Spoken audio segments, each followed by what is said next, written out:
This is the conclusion to Grim Planet. It's downtown Los Angeles, and it's being destroyed by an alien from another planet in a giant, like, spaceship.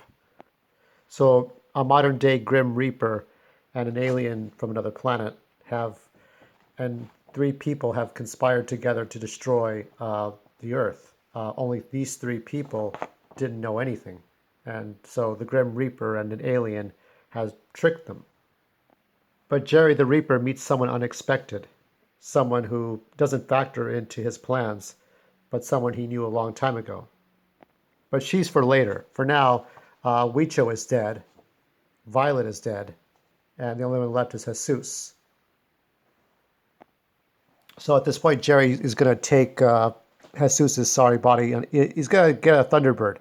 So Jerry has a Ford Thunderbird parked out somewhere, and he's going to hotwire it and take Jesus to the hospital. But of course, he's not a very great cab driver, is he? So he's like, he says down here, "What? Drive fast? All right." So I have the wheels going. And he's like, "Slow down, slow down. What? Drive faster? That's the way you want it." Goes, "Stop the car. What? Speed up, man. You're a wild man today. I don't know about you, fool." So he starts going faster and faster. This kind of, in real life, this is based on like a driver's ed teacher getting upset because he was going to teach the high school students how to drive. And he's like, "Slow down." The kid's like, "Go faster? All right. I don't know about you, man." So it's like bullying and shit. So he's like, he wants to get off, but Jesus is dying. So he's like, they're almost at the hospital. So Jerry here, he's killing people on the way. This is kind of based on Grand Theft Auto. When I played Grand Theft Auto, I would hit people, pedestrians in the video game and not give a shit. So So he's driving on the way to the hospital, and he's going to crash into the wall, and so he passes through the brick wall. So the car has crashed into this hospital, and it's like plowed through the wall, and he's noticing Jesus. "Jesus, are you still there? Oh shit. Oh well." So Jesus is dead. He's expired. He is no more. So Jesus is gone, Huicho's gone, Violet is gone, and the only two left are Zetro and Jerry. And Zetro is destroying parts of downtown Los Angeles. And down here, if we can see it right, maybe not. So this is a disaster. So you got a news person on the news. So Jerry's in a hospital, and it's kind of abandoned. There's nobody there, or people are sick and dying. So he stumbles around after he crashed the Thunderbird into the wall. He gets out of the driver's side. He realizes Jesus is gone, and they say, okay, they're advising us to stay inside or be exposed to the cyanide poisoning of the alien Bela fruit, or the micro robots, or they're now proven airborne. We don't know if we can get affected or not. I prefer not to say. Nevertheless, it's happening everywhere, all across the United States, South America, Mexico, Greenland, Europe, Africa, Japan, India, and small parts of Russia. We don't know how to stop the diseases or or from the fruits of the terrorists of these Zetro bombs. What we do know is the person responsible is at large. An inside source close to the situation has tipped us as to the identity of so-called Pancho Villa. His name is Gerardo Amaria, originally presumed dead. So that's it. Jerry's been exposed. He can't run from anyone. There's nowhere to run to. His delusions of grandeur to be king of the world isn't really happening. It's as he says here, fuck what a life. So at the beginning he said this, and he says again, so did I win? Did I lose? Does it matter? And the answer is, it probably fucking did. There's so much world to conquer. So many stupid ass dictators and shitty world politicians with delusions of grandeur. Too many rules and laws. So he goes on and on about himself. And here he says, all the gold, silver luxuries of the world, all the nice foreign women with big titties and long legs, all the imported cars you can have to drive from here to the ends of Japan. And you know what? I don't want any of it. So this is crunch. This is it. He does himself in. A knife wound to the stomach. And then he lays bleeding on the carpet of a patient room. This is where Jerry now is dying Zetro's in the background destroying whatever is of Los Angeles as he starts to plot his regime of taking over a world and being the king of the world. But Jerry didn't care about that. He cared about nothing. His whole life was nothing. And I would have ended it this way if I had not written Rosemary into this. He says, I don't know anymore. I hated being a monster. I just fucking hated like Hitler, Mussolini, and whoever that fucker was who ruled Syria.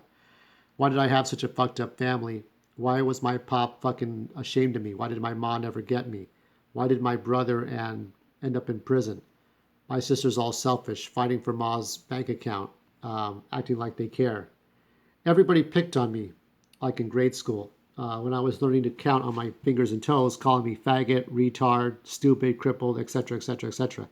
That's why I joined a gang. That's why I didn't have a normal life. God gave me the finger, telling me I would be a wetback in the ghetto, figuring things out for myself. No silver spoons up my asshole, no family, European whitey name, inheritance, no mentors, no ways out. That's it. So Jerry kind of tells a more truthful reasoning behind why he did what he did.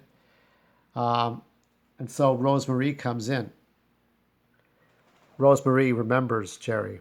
She went through an ordeal. She's going through an ordeal now because what Jerry has done has affected her life and has touched her indirectly in a way. These two do know each other, but I don't explain how. So she says, hey, and she says, Jerry, and she says, my sister, why did you take her life? Jerry can't see who's talking to him. He can't, I mean, he can't see who's talking to him. He can't see her, but she can see him.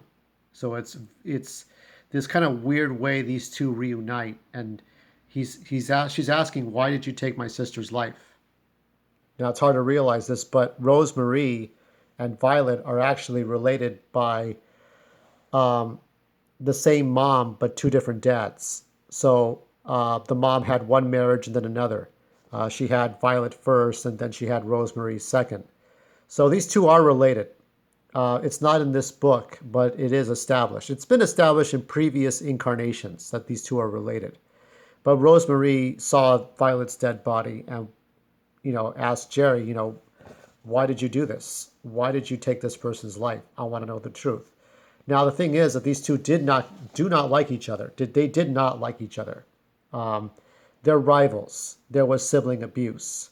Yet she didn't feel that Violet deserved to die. So there is something going on between this character and then Violet, but then also Rosemary and Jerry. There is something more going on. Rosemary, she asks Jerry question after question. The only thing Jerry could say is, he's in deep pain and he's trying to feel sympathy. He's trying to feel remorse, but it's hard for him. So he says, he reaches out his hand to her, tries to feel her face. All I want, all I got. I think I kind of say that sometimes too. It's like it's an incomplete. Those are his last words, but that is basically it. All he wanted, all he got. It's sort of saying what I really wanted was maybe to be loved, maybe to have friends, maybe to be rich. If not rich, then well fed.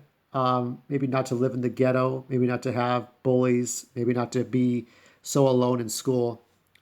During recent events last night, I was watching. There have been two 10-year-old kids who committed suicide from bullying, which disturbed me greatly.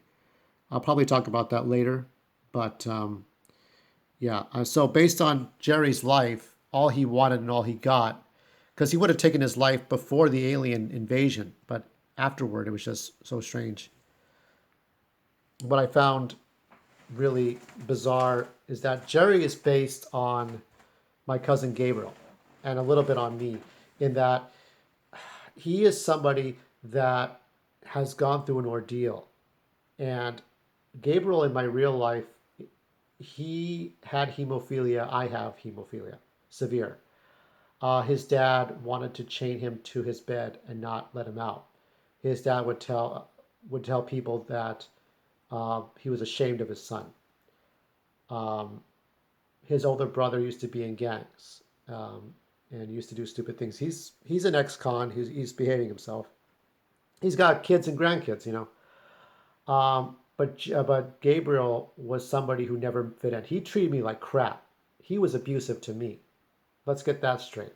And he didn't treat me with any respect at all. He was a shithead. So he was a cruel person to me. He was always a bully to me. And it's like, well, my question was, why did you fuck with me? I wasn't the one who did those things to you. So taking Gabriel's life, and he died of AIDS in 1995. But here's the thing: he had the medication. He could have lived another 10 years, and he chose not to. It wasn't cool. It wasn't barrio. It wasn't familia to be on drugs to live a life.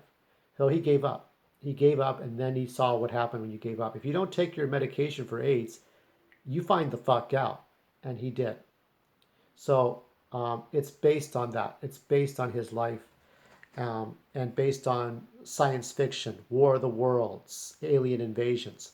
Yeah, you could have a scenario with where you have Doctor Strangelove, or you have like the War Room with generals and four-star generals and Navy and plotting the end of the world, or a War of the Worlds Independence Day scenario where you have alien spaceships. But it's much better to have some motherfucker based on somebody in real life who had nothing to do with aliens, right?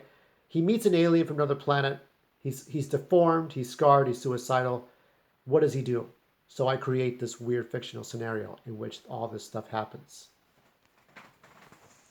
And so I want to wrap this up with the translation of the Walu language. Now in this, it's just a simple page, few pages here. Um, I'll I'll pronounce these to you.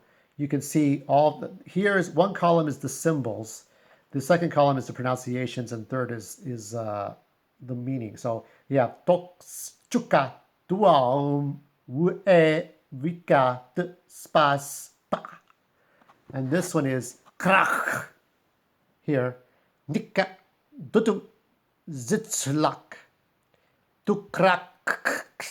Hard to pronounce these. It's not meant to be pronounced by humans. Je, bra, zumuz, e. Right? That's a another one.